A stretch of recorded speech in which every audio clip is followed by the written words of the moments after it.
कराची में अमीरजादे की लापरवाही ने गरीब की जान ले ली, मगर इंसाफ ना हुआ। ताकतवर जीता और शख्सी जमानत पर रिहा हो गया। जी हां, शहर कायद में बिगड़े रईसजादों के रेस लगाने के जुनून ने एक गरीब की जान ले ली। डिफेंस खयाबान इतिहाद में असिस्टेंट कमिश्नर के भतीजे की गाड़ी तेज रफ्तारी के बायस उलट गई। कलाबाजियां खाती कार सीधी फूड डिलीवरी बॉय से जा टकराई। जख्मों से चूर फरहान अस्पताल में दम तोड़ गया। ताकतवर मुलजिम पर आंच भी ना आई। पुलिस ने रिवायती बेहिसी दिखाई। हसन बंगवार की गिरफ्तारी कई घंटे तक छुपाई, फिर शख्सी जमानत पर छोड़ दिया। मजबूरन लवाहिकीन लख्ते जिगर की लाश ठट्ठा ले गए।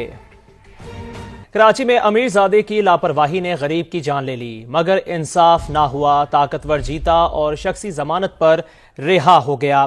जी हां, शहर कायद में बिगड़े रईसजादों के रेस लगाने के जुनून ने एक गरीब की जान ले ली। डिफेंस खयाबान इतिहाद में असिस्टेंट कमिश्नर के भतीजे की गाड़ी तेज रफ्तारी के बायस उलट गई। कलाबाजियां खाती कार सीधी फूड डिलीवरी बॉय से जा टकराई। जख्मों से चूर फरहान अस्पताल में दम तोड़ गया। ताकतवर मुलजिम पर आंच भी ना आई। पुलिस ने रिवायती बेहिसी दिखाई। हसन बंगवार की गिरफ्तारी कई घंटे तक छुपाई, फिर शख्सी जमानत पर छोड़ दिया। मजबूरन लवाहिकीन लख्ते जिगर की लाश ठट्ठा ले गए। क्योंकि कराची से ही मुताल्लिक है और वो हम देख रहे हैं कि रमज़ान शुरू होते ही जो गैस लीकेज के वाकयात हैं वो बेहद बढ़ते जा रहे हैं। बिल्कुल ऐसे ही, और पहली सहरी पर ही 16 जनाजे उठे थे। बहुत ही अफसोसनाक वाकया था। और उसके बाद 2 दिन बाद एक और खौफनाक धमाके ने दिल दहला दिए गुंजानाबाद शहर में। इस कदर तशवीशनाक सूरत हाल है कि गैस के ये धमाके क्यों हो रहे हैं, ये बहुत बड़ा जो है ना वो सवालिया निशान है। इसका सद्देबाब किस तरीके से किया जाए, एहतियाती तदाबीर क्या इख्तियार की जा सकती हैं, इस पर आज हम आगाही के लिए भी बात करेंगे। हमारे साथ मौजूद हैं माहिर तवानाई मोहम्मद आरिफ साहब।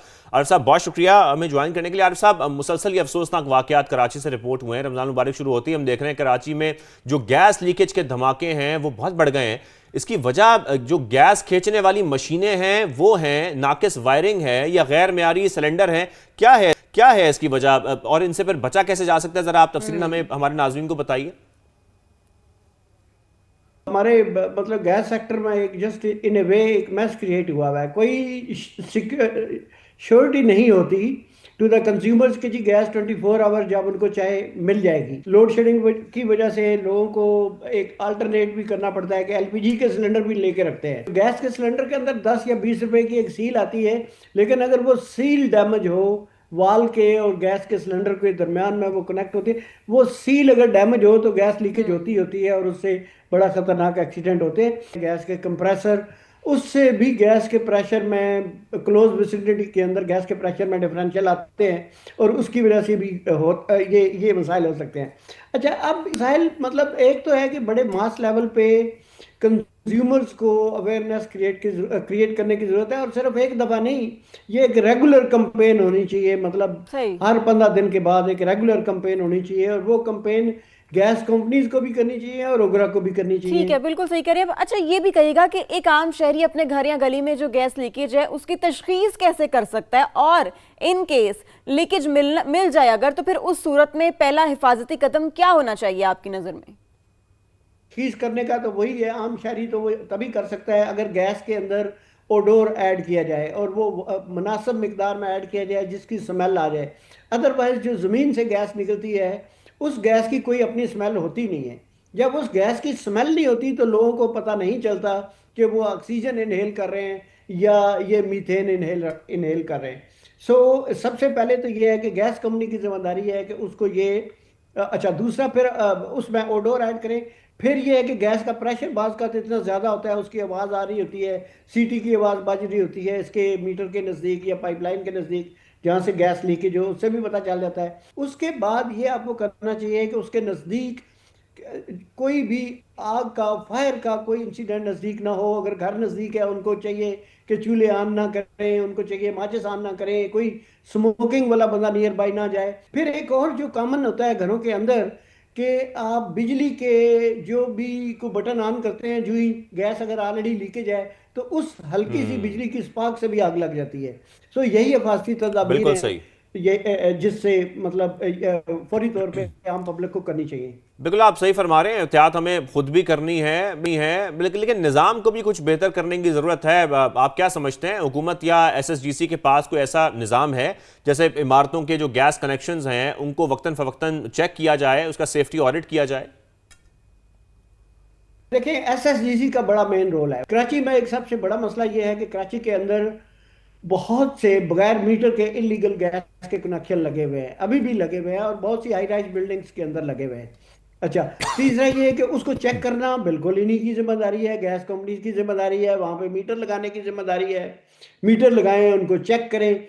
यहाँ पे इनके बिल्कुल होते हैं वर्कर वहाँ पे, जो कॉन्ट्रैक्टर भी होते हैं, और कॉन्ट्रैक्टर के अलावा इनका अपना भी इमरजेंसी रिस्पांस के लिए अमला होता है, जिसको ये चीज़ें जो है अटेंड करनी चाहिए। रेगुलर चेक भी कर सकते हैं, और रेगुलर अगर ना करें तो कम से कम फौरी तौर पे रिस्पांस का जो है ना वो टाइम जो है रिड्यूस करना चाहिए उनको। जो ही कोई कंप्लेंट हो, पहले तो जो भी एग्जिस्टिंग कंप्लेंट हैंडलिंग मैकेनिज्म है उसको एफिशिएंट बनाएं, अर्जेंटली अटेंड करें, उसको रेक्टिफाई करें। बहुत शुक्रिया, आपने हमें ज्वाइन किया, शो में इस हवाले से बात की, और ये आगाही भी बहुत ज़रूरी है हम सब के लिए, ये एहतियात बहुत ज़रूरी है। ज़ाहिर है ऑडिट और चेक एंड बैलेंस तो होना ही चाहिए, वो तो निज़ाम की और सिस्टम की जिम्मेदारी है, लेकिन साथ में हमें खुद भी ख्याल रखना है अपने घरों के अंदर। अगर आपको महसूस हो रहा है, जैसे कि वो बता रहे थे कि ऑडोर उसमें शामिल किया जाता है, अगर आपको कोई स्मेल आ रही है गैस की, तो सबसे पहले स्विच ऑन ना करें, एहतियात करें, देखें कि अगर कोई गैस लीकेज है, दरवाजे खोल दें, खिड़कियाँ खोल दें। तो ये बहुत ज़रूरी है हम सब के लिए भी कि हम सब एहतियात बरतें। खुद भी विजिलेंट रहना चाहिए इंसान को, फिर ही आप अपनी सेफ्टी को यकीनी बना सकते हैं। तो चलें, बहरहाल अब आगे बढ़ते हैं, और एक और अच्छी बात और एक अच्छी स्टोरी आपसे शेयर करते हैं। वो ये कि शाहजेब, वो बड़ी अच्छी कहावत है ना कि कोशिश से कामयाबी मुमकिन है, और अगर आप हिम्मत करें, इरादा मजबूत हो आपका, तो कामयाबी आपके कदम जो है ना वो जरूर चूमती है। मुझे लगता है खाने की बात हो रही है। हाँ, ये बात किसी ने सच करके दिखाई है। बिल्कुल, ये सच साबित कर दी पेशावर की बाहिम्मत खातून इकरा ने। उन्होंने क्लाउड किचन बनाया है, अपने कारोबार का आगाज किया है, और इकरा जो इसकी ओनर भी हैं वो ये कहती हैं कि मुलाजमत के मुकाबले में बेहतर है कि अपना कारोबार कर लिया जाए। अब ये इंसान को बाइख्तियार भी बनाता है और तरक्की के दरवाजे भी खोलता है। और वो जो कहते हैं ना कि स्ट्रॉन्ग इंडिपेंडेंट वुमेन, वो इस तरह की खवातीन जो है ना ये हैं। और उनका मकसद भी ये है कि जो मेयारी खाना है वो एक कम कीमत पर, मुनासिब कीमत पर लोगों को दिया जाए। तो आपको ये भी दिखाते हैं।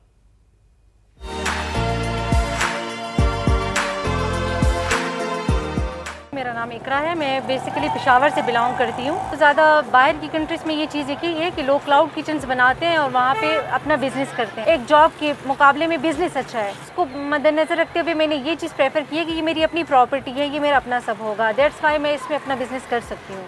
अच्छा फूड रीजनेबल प्राइस में लोग खा सके। सर मेरे पास चिकन बिरयानी है, चिकन दम पुलाव है, चिकन अचारी बोनलेस में है, चिकन मुगलई है, चना छोला है। फैमिली की तरफ से तो बहुत अच्छा रिस्पांस था, बहुत पुशअप था। आपके पास स्किल है, आप इसको लेके जाएं बाहर। और एक ड्रीम लेके आई हूँ कि इंशाल्लाह बहुत जल्द मैं अपना रेस्टोरेंट सर रेडी करूँगी। रमज़ान में बहुत अच्छा रिस्पांस है और लोग सर इसको पसंद कर रहे हैं, और काफ़ी दूर दूर से आ रहे हैं इसको ट्राई करने के लिए। ख़वातीन को यही है कि अगर उनके हाथ में कोई स्किल है तो वो निकलें, वो करें इस काम को सर। तो बाहिम्मत खातून इकरा जिन्होंने अपने इस बिजनेस का, कारोबार का आगाज किया, और वो चाहती हैं मुस्तकबिल में, इंशाल्लाह हमारी दुआएं भी आपके साथ हैं कि आप एक बड़ा रेस्टोरेंट बनाएं और फिर हम वहाँ खाना खाने जाएं। बिल्कुल, हम वहाँ चलेंगे ज़रूर, लेकिन अभी हम पहले अपने प्रोग्राम के सिलसिले को आगे बढ़ाते हैं। और अपनों से दूर बैरून मुल्क मुकीम पाकिस्तानी तलबा रमज़ान कैसे गुजारते हैं, ये बड़ी इंटरेस्टिंग चीज़ है, पता होना चाहिए। जो घर से दूरी का शिकार ये तलबा है ना, इनके लिए वैसे मुश्किल होता है। और सहर इफ्तार का एहतमाम वो किस तरीके से करते हैं, ज़ाहिर खुद से इफ्तारी और सहरी बनानी भी है, और फिर अपने घर वालों को उस टाइम ऐसी सिचुएशन में बंदा ज्यादा मिस करता है अपने प्यारों को। बिल्कुल ऐसे ही समा की नुमाइंदा सायरा आसिफ ने एक शाम बरतानिया में मुकीम पाकिस्तानी तलबा के साथ गुजारी, और ये देखा कि वो किस तरीके से रमजान अपना गुजार रहे हैं। तो हम आपको भी दिखाते हैं। बरतानिया में ओवरसीज पाकिस्तानी स्टूडेंट्स की एक बहुत बड़ी तादाद मौजूद है जो हर साल यूके में कई त्यौहार मनाते हैं और हर साल रमज़ान गुजारते हैं। इस साल भी वो रमज़ान गुजार रहे हैं और उसके लिए उन्हें बहुत एहतमाम करते हैं। आज हम एक तरफ अफ्तारी में मौजूद हैं जहाँ स्टूडेंट्स जो हैं वो मिलजुल कर अफ्तारी का एहतमाम कर रहे हैं।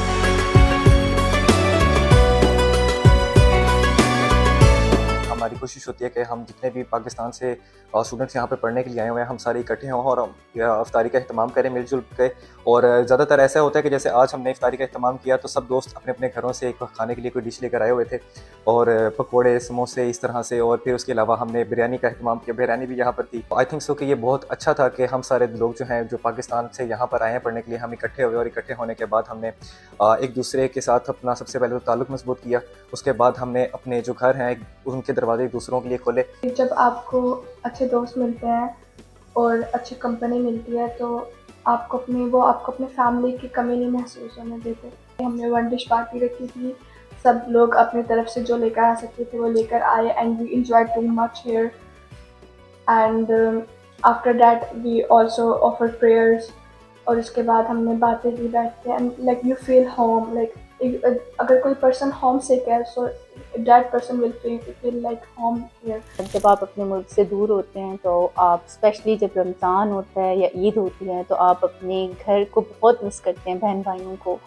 तो ये इस तरह की दावतों का एहतमाम जो होता है वो इसलिए होता है कि आप उस चीज़ को रिवाइव करें और सबके साथ मिलजुल के खाएं और आप वही चीज़ इंजॉय करें अपनी मुल्क से दूर, अपने वतन से दूर। अपना घर को छोड़ना, अपने मुल्क को छोड़ना और यहाँ पे you know a new country, a new surroundings, new environment, it presents is challenges, काफ़ी मुश्किलात होती हैं।